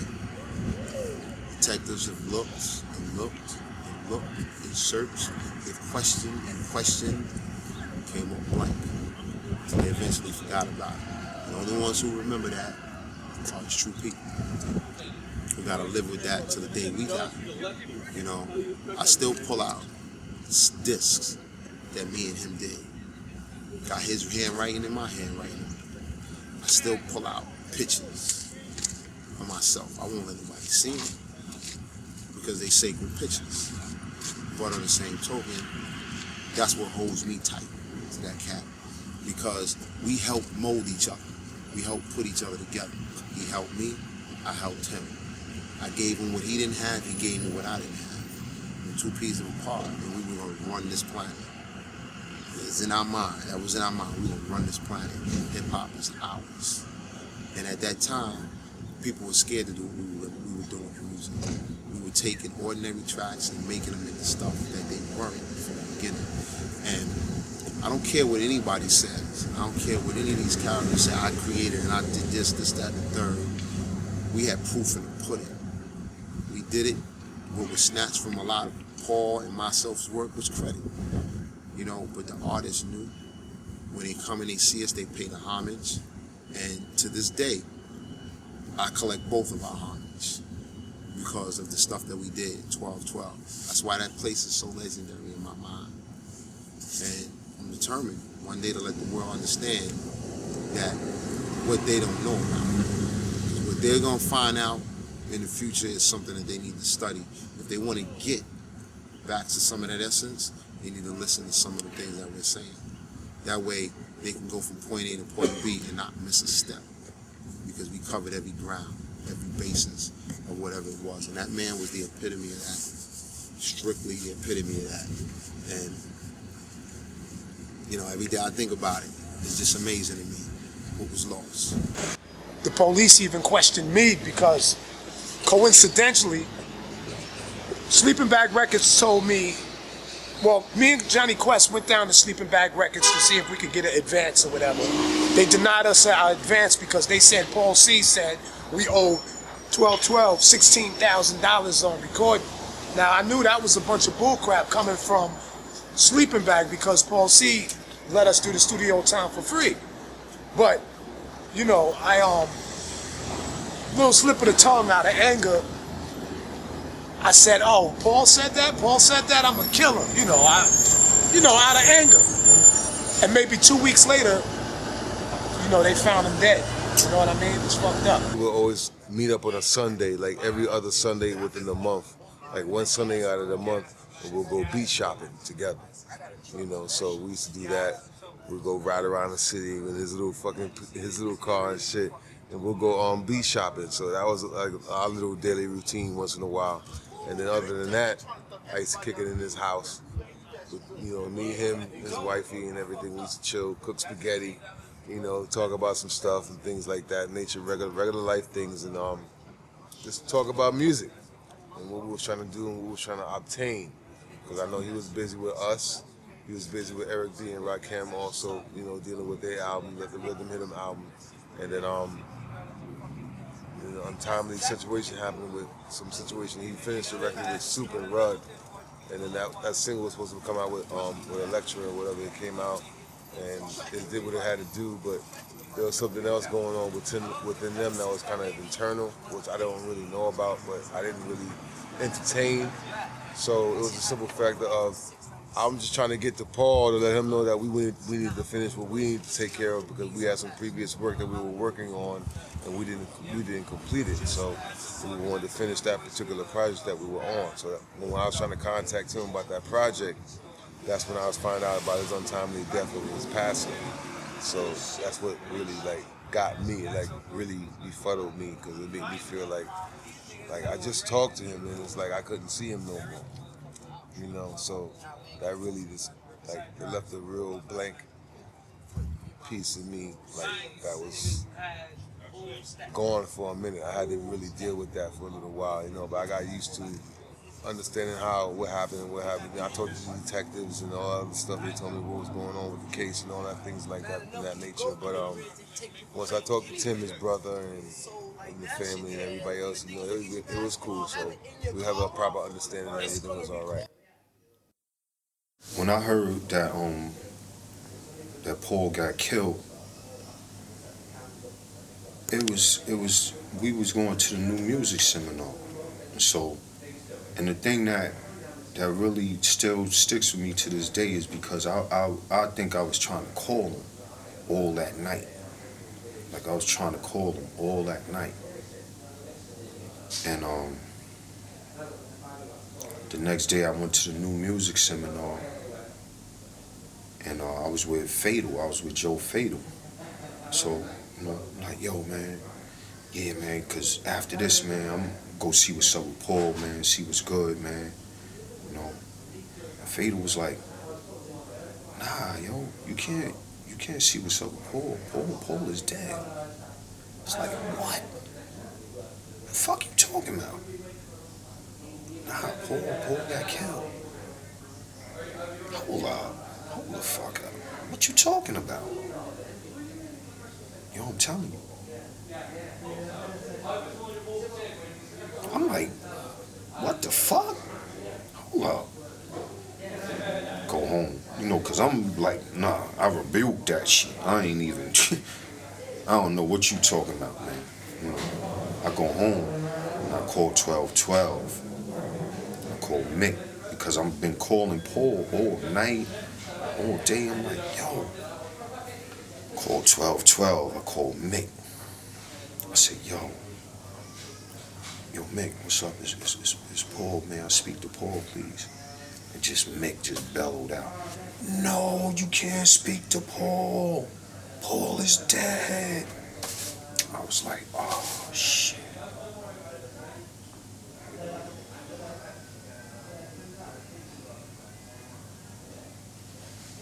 Then it was just like, the chills, just all types of shit. It was just like,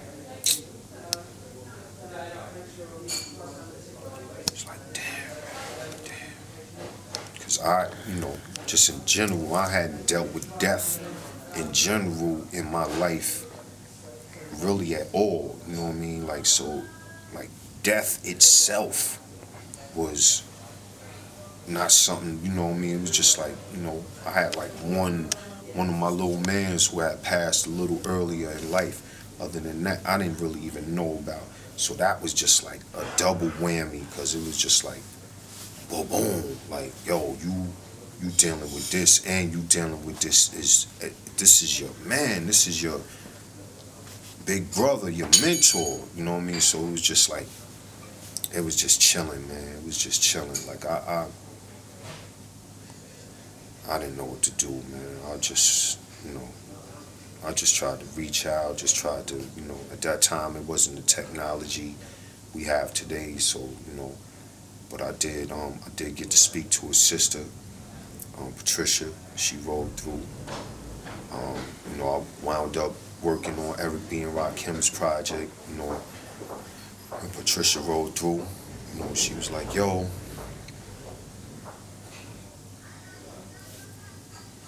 here's a picture. You know, it was a picture of Paul and his wife when they got married or whatever, and just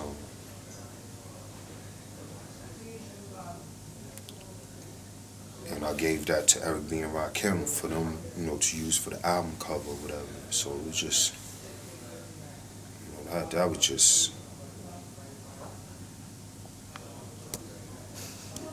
just crazy, man. It was just like boom, boom, boom, boom, boom. It was just like someone was just hitting me, man. It was just like, you know, because I felt like, you know, a lot of people felt like, yo, Paul's getting ready to make it. Like, a lot of people was kind of sitting there like, yo, rooting for him. Like, Paul was like a made man. You know what I'm saying? It was like he was getting ready to be made.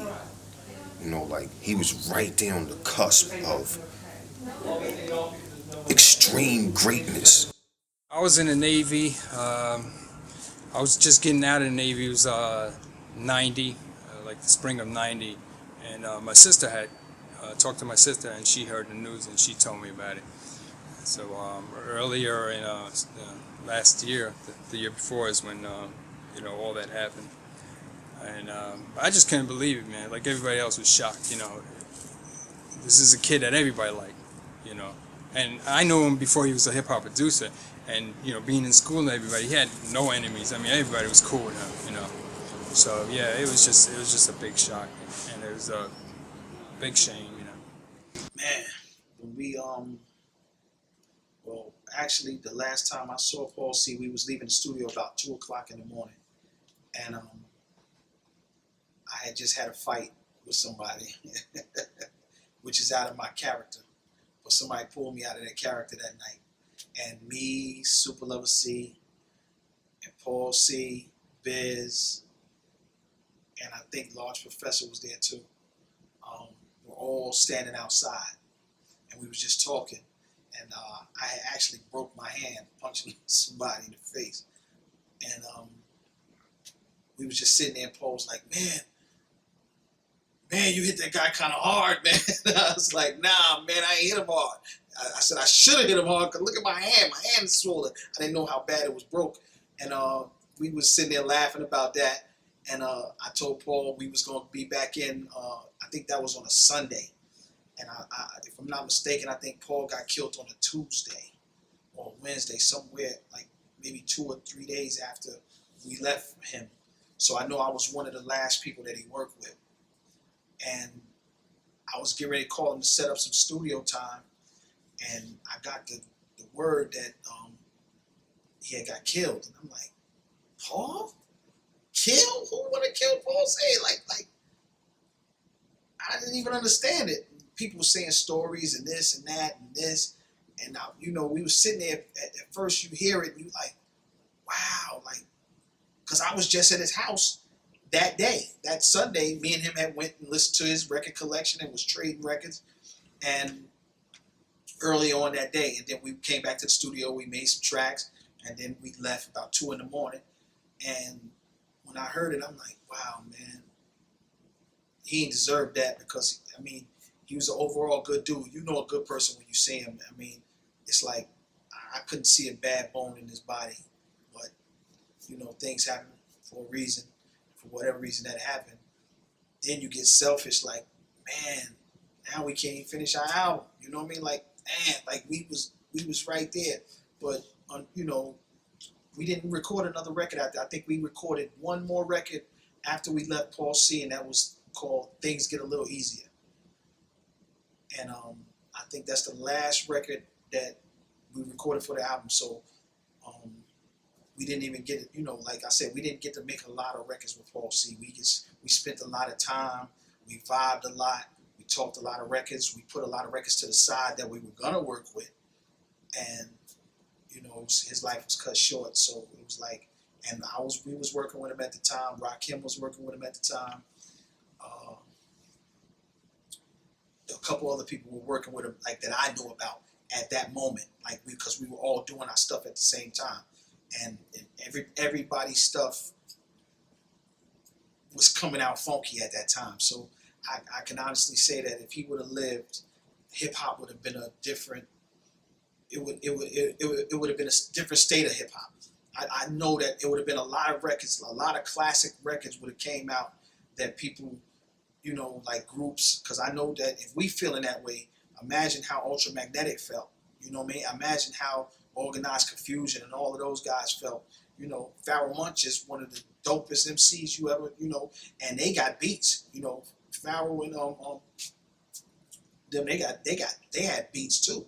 And it wasn't like Paul did their beats. They did their own beats, but he added that extra flavor. You know what I'm saying? Prince Poe and Pharaoh, we was listening to them at that time. You know what I'm saying? Like just it was crazy, man. It was crazy time.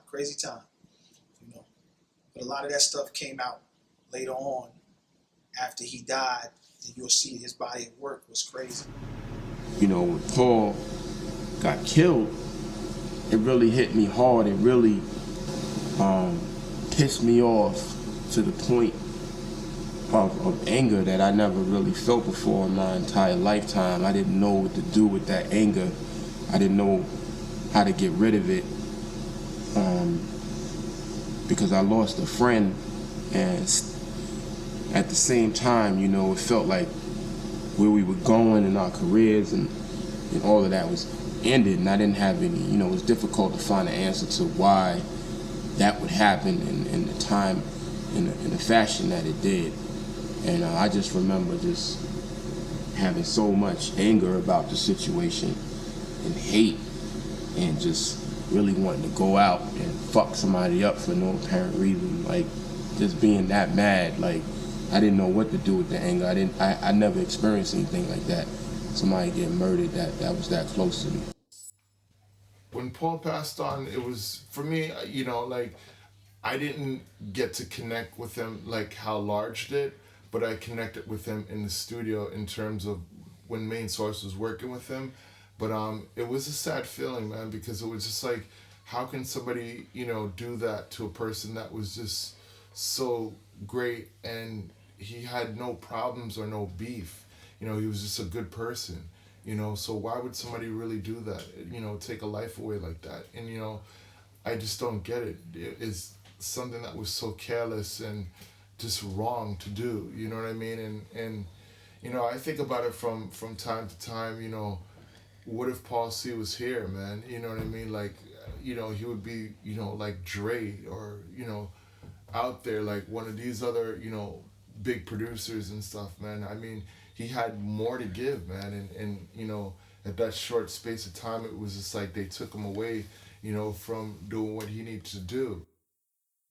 And when he passed away, Lost Professor and this other cat, Joe Fatal, they came out to Long Island to kind of let me know, man. And we sat there like in disbelief for hours. And that's when I got to know him more than I knew him, because Lost Professor started explaining to me, you know what I mean, about, you know, about Paul C and a lot of things he did, and, you know, his MO from sampling and all that, man. You know what I mean? Like, I still got an SB1200 in my house today.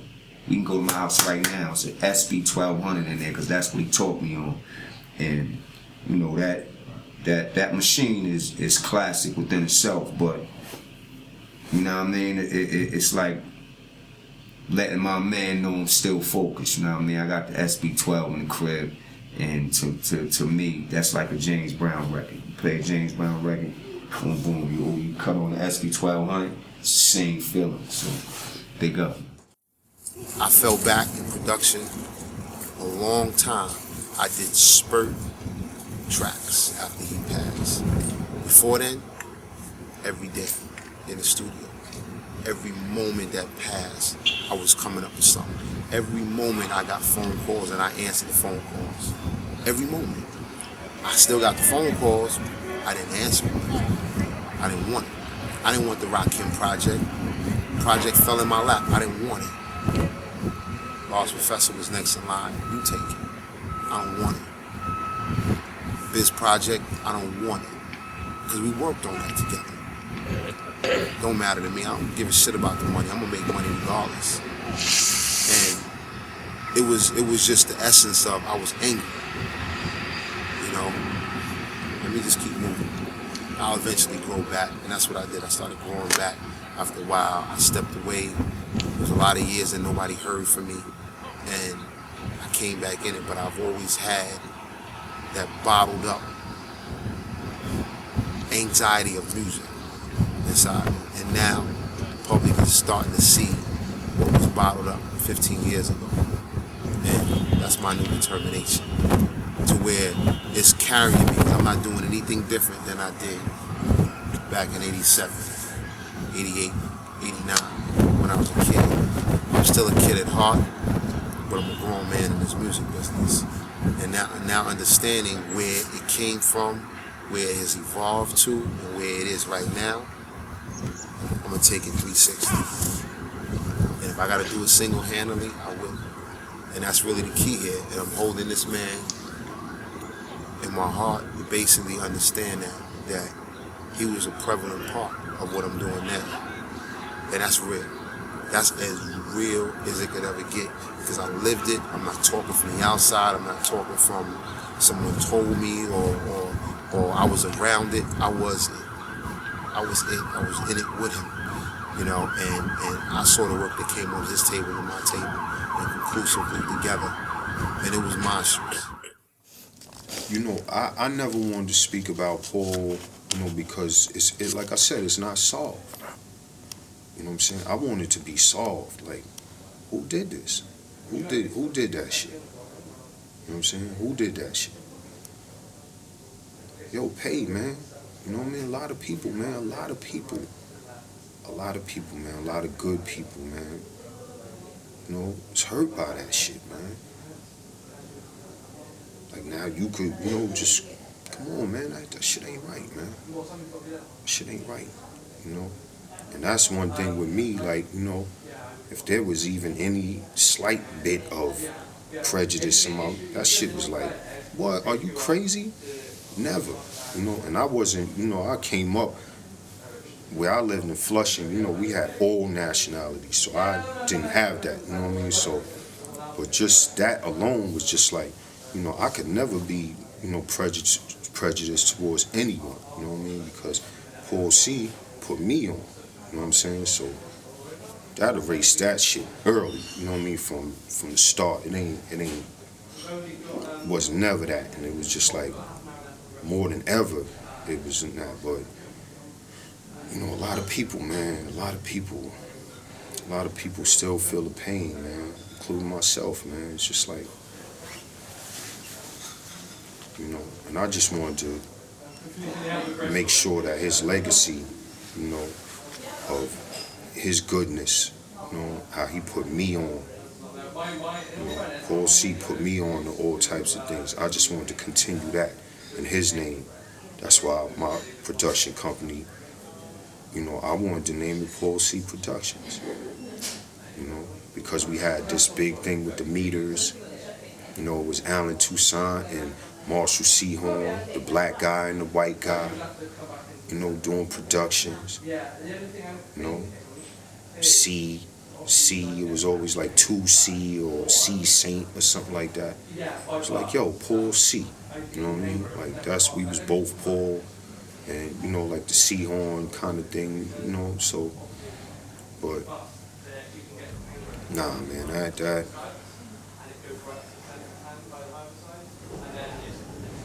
you know, I done moved to Rosedale just to feel the spirit, man, just to, you know what I mean, all kinds of things, man, just,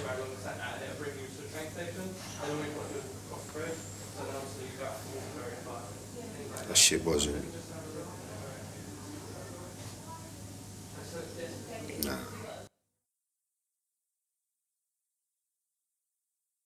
Stand by, all right? Yeah. This is the last thing, and I'll tell you when. All right, lay it on us. Here's a funny thing, yeah.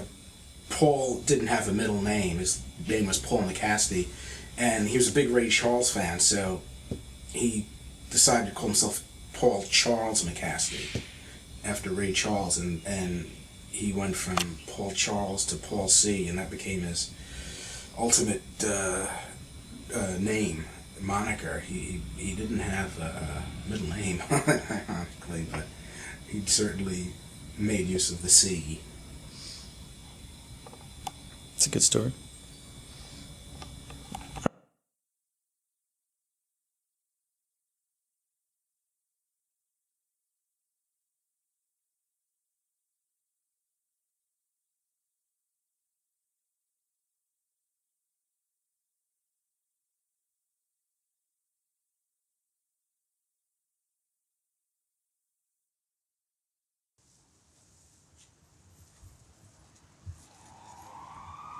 He looked like a rocker.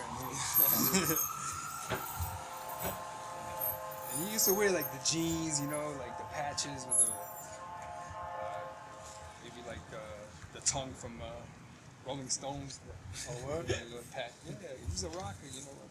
But he was funky though.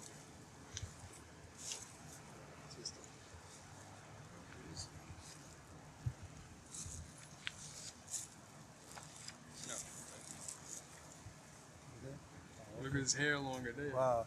Then later on, he would wear it shorter, right? Wow. You see? Yeah, I saw that. Looked like he was like what? Kid. 16, 15, 16? You gotta see how. I'm gonna show you a picture of me. Now they said I look like the Karate Kid. And somebody jot down. Yeah, what'd you do? Somebody jot down there the greatest cartoonist in the world. But that's not me today. Not the greatest cartoonist in the world. Wow. Powerful. Yeah. We still here, we still around, we still getting it in, and we still keeping, keeping the culture alive, you know what I'm saying, and the history alive. As long as kids are still out here chopping up samples, hey, Paul C is gonna live on in the hearts of all of us. And I'm just glad that cats are keeping the legacy alive in the history, of Paul C's legacy alive pretty much.